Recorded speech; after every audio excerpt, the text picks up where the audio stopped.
Evet aynen öyle. Tamam. Evet artık telefon, video, fotoğraf. Aynen şu telefonları bırakalım. Burası. Evrim Artık o şeyi tehlikeli. bana versene. Oha ne zaman senin eline geçti tekrar? Bir ara düştü. Aa.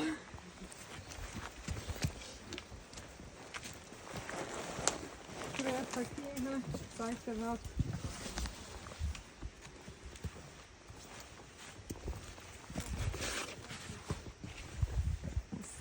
Sakine bugün buraya gelseydi.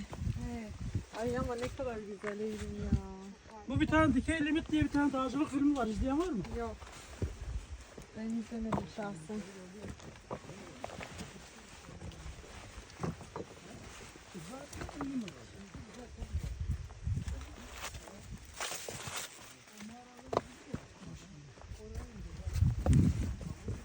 Bu taşlar alınıyor.